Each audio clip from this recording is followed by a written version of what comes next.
അസ്സലാമു അലൈക്കും. Michael H heart പ്രമുഖ അമേരിക്കൻ ചിന്തകനും ഗ്രന്ഥകർത്താവുമായ ഓറിയന്റലിസ്റ്റാണ്. 1932 ഏപ്രിൽ 27 ന്യൂയോർക്ക് സിറ്റിയിലാണ് അദ്ദേഹം ജനിച്ചത്. അദ്ദേഹത്തിന്റെ ഏറ്റവും പ്രസിദ്ധമായ ഗ്രന്ഥമാണ് the 100 A ranking of the most influential person in history എന്ന് പറയുന്ന ഈ പുസ്തകം 500-ലധികം പേജുള്ള ഗ്രന്ഥമാണിത്. ഇതിൽ അദ്ദേഹം ചരിത്രത്തിൽ ജീവിച്ച 100 ചരിത്ര പുരുഷന്മാരെ പഠന വിധേയമാക്കുകയും അങ്ങനെ അവരുടെ ജനങ്ങളിലുള്ള സ്ഥാനമനുസരിച്ച് 100 ആളുകളെ ക്രമമായി അദ്ദേഹം എഴുതുകയും പരിചയപ്പെടുത്തുകയും ചെയ്തു. ഈ പുസ്തകത്തിൽ അദ്ദേഹം ഒന്നാമത്തെ ആളായി പരിചയപ്പെടുത്തിയ, ലോകത്തെ ഏറ്റവും കൂടുതൽ സ്വാധീനം ചെലുത്തിയ വ്യക്തിയായി പരിചയപ്പെടുത്തുന്നത് മുഹമ്മദ് നബി സല്ലല്ലാഹു അലൈഹി വസല്ലമയാണ്.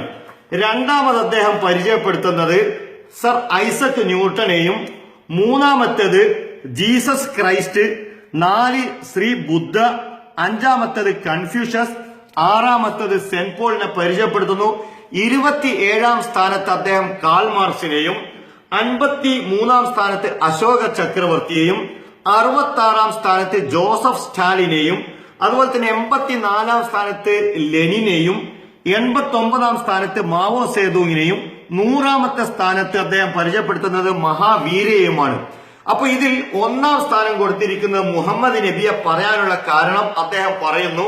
അതിന്റെ ഏറ്റവും വലിയ പ്രത്യേകതയായിട്ട് അദ്ദേഹം പറയുന്നത്, my choice Muhammad to lead the list of the world's most influential person may surprise some readers and make be question by others.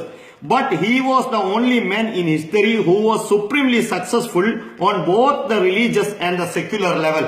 മതരംഗത്തും മതേതര രംഗത്തും ഒരുപോലെ വിജയിച്ച ചരിത്രത്തിലെ ഏക വ്യക്തിയാണ് മുഹമ്മദ് എന്നാണ് ഇതിൽ പറയുന്നത്. അതിനുശേഷം അദ്ദേഹം പറയുന്നു, today 13 centuries after his death, his influence is still powerful.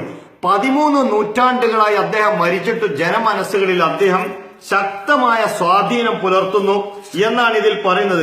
മറ്റൊരു പ്രത്യേകതയായി ഇതിൽ പറയുന്നത്, Muhammad unlike Jesus was a secular as well as religious leader. In fact as the driving force behind the Arab conquest he may well rank as the most influential political leader of all time എന്നാണ്. രാഷ്ട്ര നേതാവും ഒരു political leader ആയിരുന്നു മുഹമ്മദ്. മത നേതാവ് പോലെ തന്നെ അദ്ദേഹം രാഷ്ട്രീയ നേതാവുമായിരുന്നു. എല്ലാ രംഗത്തും അദ്ദേഹം തിളങ്ങി നിന്നു എന്നാണ്. അതുകൊണ്ടാണ് ഞാൻ മുഹമ്മദിനെ 1-ാം നമ്പറായി തെരഞ്ഞെടുത്തത് എന്നാണ് ഇതിൽ പറയുന്നത്. Thank you very much.